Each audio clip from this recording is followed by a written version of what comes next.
Hello everyone, welcome back to the channel.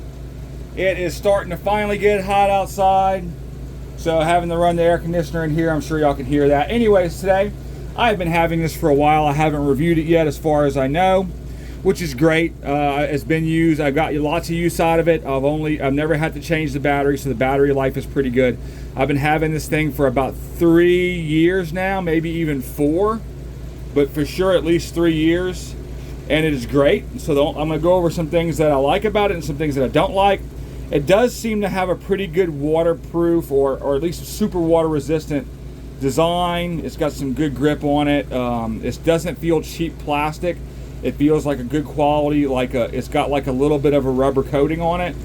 Some of the paint's starting to come off the logo there, but it has a mode setting in the front, a power setting in the back. Let's see how good, if you can even see this.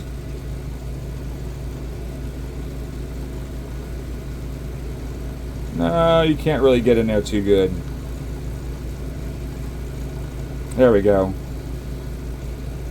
Oh, so anyways, some things I don't like about it, it's hard to keep this area clean on here. You literally kind of need some type of specialty not toothpick, but maybe a toothpick to scrape all of it's wood so it won't scratch it, and it's soft wood, all the dirt, and to kind of get it into one spot and grab it with something.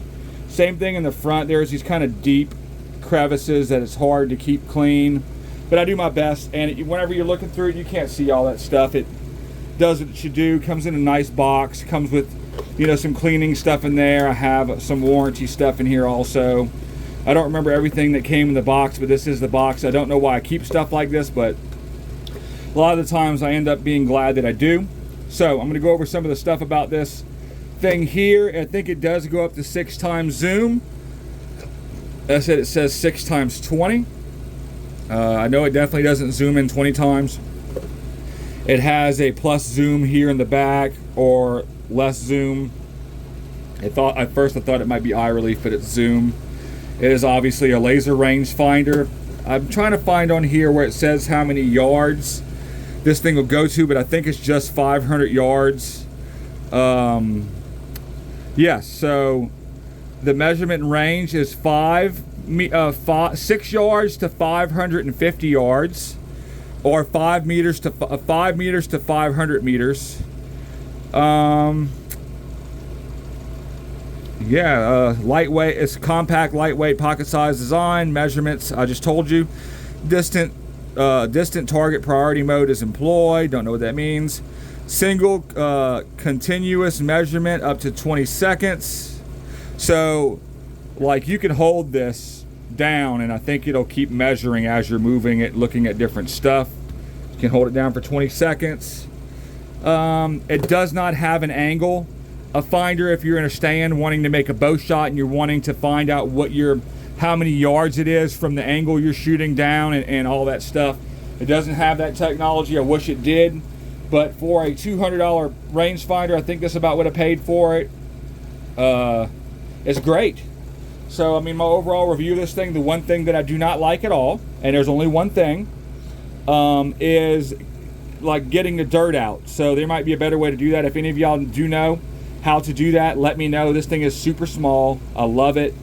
Definitely worth the buy. It does come with this rope thingy, lanyard.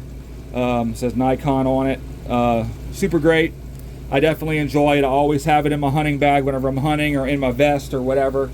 Sometimes I forget it, but definitely during bow season I bring it so I know to which tree out there, how far it would be for a shot, and I kind of make look at the areas that I expect the deer to be coming from, and a tree where I would give it the old meh, try to stop it, stop the deer, and to how far at that point the shot would be.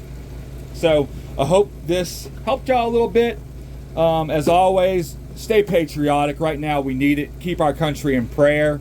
If you like to be able to do stuff like this, to go hunting and use a rangefinder, right now we need people like you more than ever to stand up, write letters to your governors, tell them that we do not want Fed now, that we do not want a social credit system, that we want more gun rights, that we want the Second Amendment to the fullest extent to be extended, the rights of that to be extended to the people, so we can protect ourselves, from a tyrannical government, and for any reason necessary that we would need to defend ourselves, we should be able to. We should not be limited at all as far as the firearms that we should be able to own and keep and maintain. That is none of the government's business, because we are private citizens and they are supposed to be a public government. We should know everything about them, and they should only know about us what we allow them to know. It shouldn't be the other way around, with them holding all the secrets they're having. We have fallen into a place in this country that is super terrible. The stuff that these elite officials and elites in Hollywood are doing to children, what they are doing, and their plans for this country, and all that stuff, it needs to come to an end. And the only way to do that is what I believe is through prayer, and also standing up at a local level to your local politicians and your governors, and also writing letters to your senators, and also, you know, town protests where you get out there with signs. And also one of the bigger things is to go inform the public about stuff that they don't know about, like, you know, the FedNow system that's going to be coming out in July, which is going to basically, any purchase you make at your bank, like with a bank card, it's going to go through FedNow, so they're going to know everything that you're buying, and from there it's going to go to the person that's selling it to you.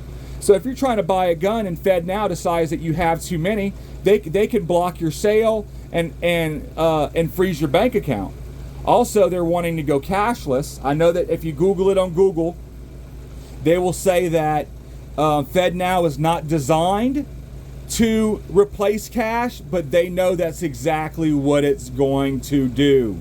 So don't fall into that. Be open about this with your bank, and with your local politicians, like I said, judges, you know, your city council, and then from there, like I said, write letters to your governor. Like, I live here in Missouri, and Governor Mike Parsons hasn't been very vocal yet about FedNow, and I do believe that he should be, and I believe that he should know how us citizens feel. And also in the state that you live in, we have to fight back at this point. We can't just sit around and wait to see what happens.